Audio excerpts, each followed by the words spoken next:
केंद्र सरकार की इन्फोर्समेंट डायरेक्टरेट, जिसे हम ईडी के नाम से जानते हैं, उसने अरविंद केजरीवाल जी को, जो दिल्ली के मुख्यमंत्री हैं, तीसरी बार एक गैर कानूनी समन भेजा है।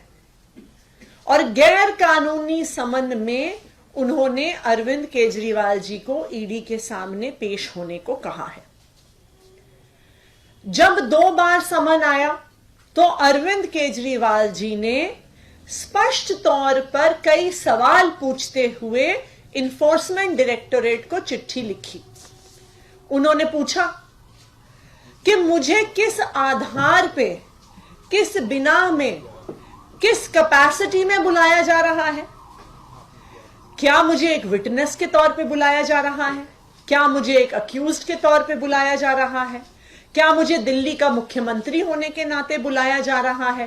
क्या मुझे आम आदमी पार्टी का नेशनल कन्वीनर होने के नाते बुलाया जा रहा है?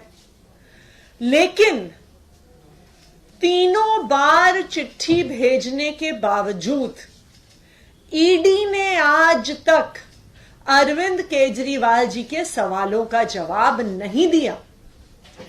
ईडी के अफसरों को भी पता है कि यह समन इल्लीगल है, गैर कानूनी है।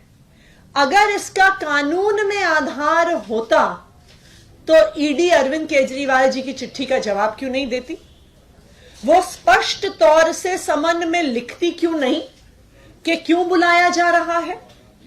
लेकिन ईडी के अफसरों को भी पता है कि समन गैर कानूनी है। और इसमें तो हमारी थोड़ी सिंपैथी ईडी के अफसरों के साथ भी है कि अगर वो बेचारे जवाब देंगे अरविंद केजरीवाल जी के सवालों का, तो क्या जवाब देंगे?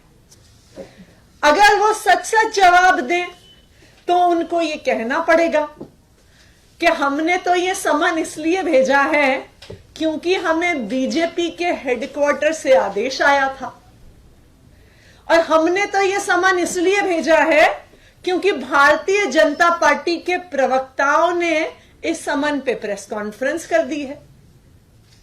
अगर ईडी के अफसरों को सच सच अरविंद केजरीवाल जी के सवालों का जवाब देना पड़ता तो उनको ये कहना पड़ता कि आज ईडी और सीबीआई मात्र एक राजनीतिक हथियार बन के रह गई है जिसको विपक्ष के नेताओं पर इस्तेमाल किया जाता है।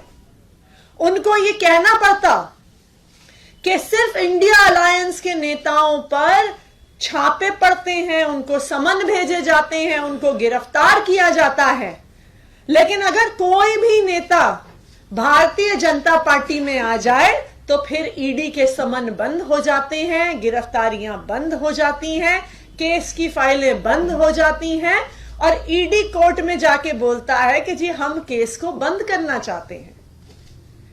अगर ईडी को अरविंद केजरीवाल जी के सवालों का सच सच जवाब देना पड़ता तो उनको यह बताना पड़ता कि 1.5 साल की इन्वेस्टिगेशन के बाद भी हमें 1 रुपए के भ्रष्टाचार का भी सबूत नहीं मिला है, कि हमने 500 अफसर लगा दिए, हजारों जगह रेड कर दी, लेकिन अभी तक आम आदमी पार्टी के किसी नेता के खिलाफ, आम आदमी पार्टी के किसी मंत्री के खिलाफ हमें 1 रुपए के भ्रष्टाचार का ना तो सबूत मिला है, ना किसी के घर से, ऑफिस से, गांव से हमें 1 रुपया भी कैश बरामद हुआ है।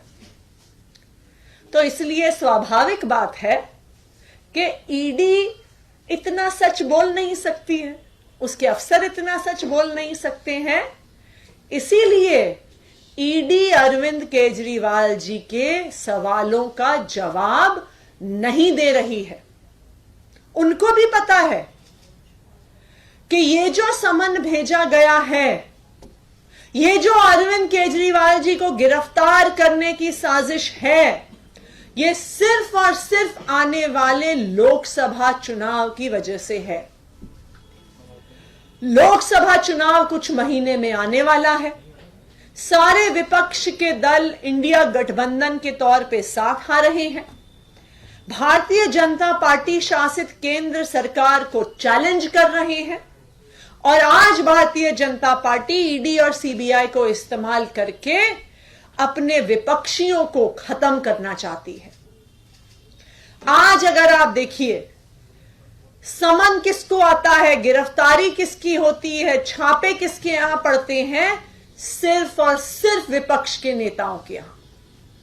और जैसे ही ये नेता भारतीय जनता पार्टी में शामिल हो जाते हैं, चाहे वो हेमंत बिस्व शर्मा हो, चाहे वो पेमा खांडू हो, चाहे वो असम के चाहे वो शुभेंदु अधिकारी हो, और सबसे लेटेस्ट छगन भुजबल जी हो, जैसे ही वो भारतीय जनता पार्टी में शामिल हो जाते हैं, ईडी के डर से, गिरफ्तारी के डर से, तो तुरंत उनके सारे केस बंद हो जाते हैं। लेकिन मैं भारतीय जनता पार्टी को यह बताना चाहती हूं कि आम आदमी पार्टी एक ईमानदार पार्टी है।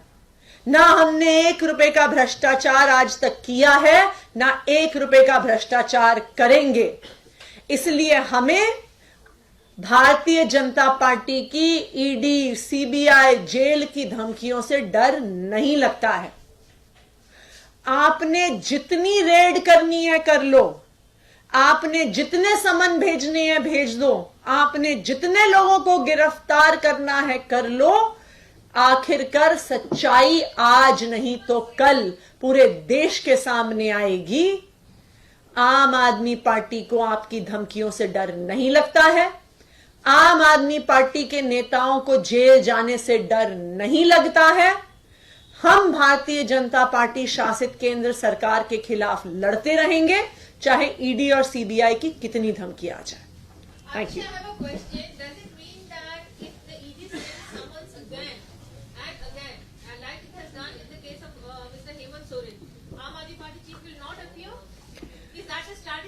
अरविंद केजरीवाल जी ने जो चिट्ठियां ईडी को लिखी हैं, उसमें बार बार कहा है कि सबसे पहले आप हमें यह बताइए आप हमें किस तौर पे बुला रहे हैं। अभी तक ईडी का कोई जवाब नहीं आया। दूसरी बात, उन्होंने ईडी को यह स्पष्ट तौर पे कहा है कि अगर आपके कोई भी सवाल हैं तो आप वो सवाल एक क्वेश्चनायर के फॉर्म में हमें भेज दीजिए, हम आपके सारे सवालों का जवाब दे देंगे। लेकिन आज तक ईडी ने एक भी क्वेश्चनायर अरविंद केजरीवाल जी को नहीं भेजा है। तो इसलिए यह बिल्कुल साफ है कि जो ईडी ये समन भेज रही है वो ना सिर्फ गैर कानूनी है, वो 100% राजनीति से प्रेरित है और विपक्ष को खत्म करने की एक साजिश है। Ma'am, there seems to be inconsistency, dichotomy in the stand of Aam Aadmi Party. On one hand, you say we want to cooperate with the ED in excise policy case. On the other side, you're constantly maintaining a stance that you are going to skip it, the summons.